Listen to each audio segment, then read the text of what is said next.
بسم اللہ الرحمن الرحیم۔ السلام علیکم۔ توبہ کی حقیقت اور اس کے فوائد۔ انسان خطا کا پتلا ہے، اس سے خطا و گناہ ہو جاتا ہے۔ اگر کسی شخص سے کبیرہ گناہ ہو جائے تو اس کی تلافی کے لیے اللہ تعالیٰ نے توبہ کا دروازہ کھول رکھا ہے۔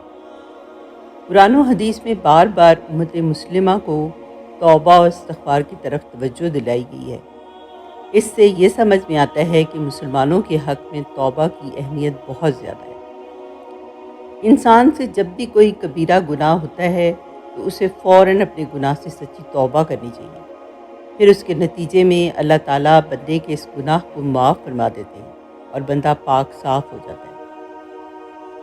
توبہ کی حقیقت کیا ہے، اس کی کیا شرائط ہیں، اس کے فوائد کیا ہیں، سچی توبہ کسے کہتے ہیں، اس حوالے سے چند سطور ذیل میں لکھی جا رہی ہیں۔ توبہ کی شرطیں۔ توبہ کے لیے کچھ شرطیں بھی ہیں۔ اگر توبہ کرنے والا ان شرائط کو ملحوظ خاطر رکھ کر توبہ کرتا ہے تو امید ہے کہ وہ توبہ قبول ہوگی۔ حضرت علی رضی اللہ تعالیٰ عنہ نے جو 6 شرطیں بیان کی ہیں وہ نہایت ہی جامع ہیں اور سب کے نزدیک مسلم بھی ہیں۔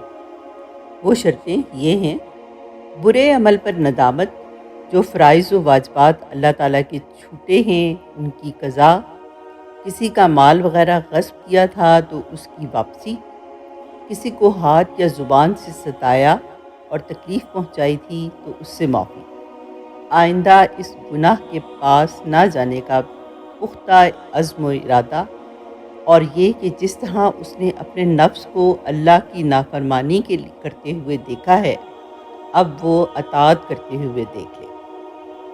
اگر کوئی شخص صرف بعض گناہوں سے توبہ کرتا ہے تو اہل حق کے نزدیک ان گناہوں سے اس کی توبہ درست ہے اور باقی گناہوں سے توبہ کرنا اس کے ذمہ باقی رہے گا۔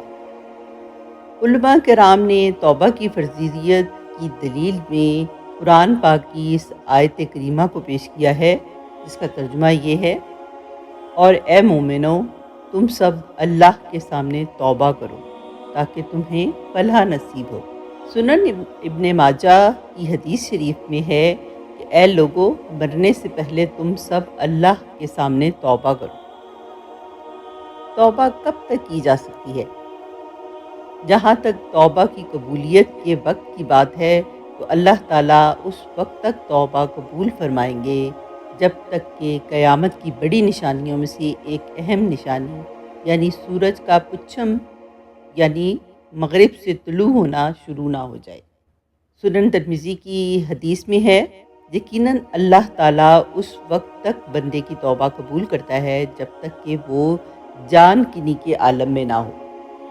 حضرت عبداللہ بن مسعود رضی اللہ تعالیٰ عنہ فرماتے ہیں: بے شک مومن اپنے گناہوں کو اس طرح دیکھتا ہے جیسے کہ وہ کسی پہاڑ کے نیچے بیٹھا ڈر رہا ہے کہ وہ اس پر گر پڑے گا، جبکہ بدکار اپنے گناہوں کو اس مکھی کی طرح دیکھتا ہے جو اس کے ناک پر سے گزر گئی۔ آپ صلی اللہ علیہ وآلہ وسلم کی ذات مبارک گناہوں اور خطاؤں سے پاک تھی۔ آپ صلی اللہ علیہ وآلہ وسلم معصوم و مغفور تھے، اس کے باوجود آپ کثرت سے توبہ کرتے تھے۔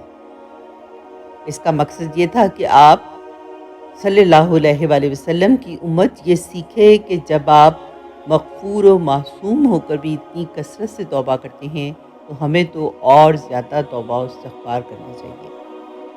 قرآن پاک میں ارشاد ہے: اگر تم ان بڑے بڑے گناہوں سے پرہیز کرو جن سے تمہیں روکا گیا ہے تو تمہاری چھوٹی برائیوں کا ہم خود کفارہ کر دیں گے اور تم کو ایک باعزت جگہ داخل کریں گے۔ یہاں باعزت جگہ سے مراد جنت ہے۔ اللہ تعالیٰ ہم سب کو توبہ کی توفیق عطا فرمائے اور جنت میں داخل فرمائے۔ آمین ثم آمین۔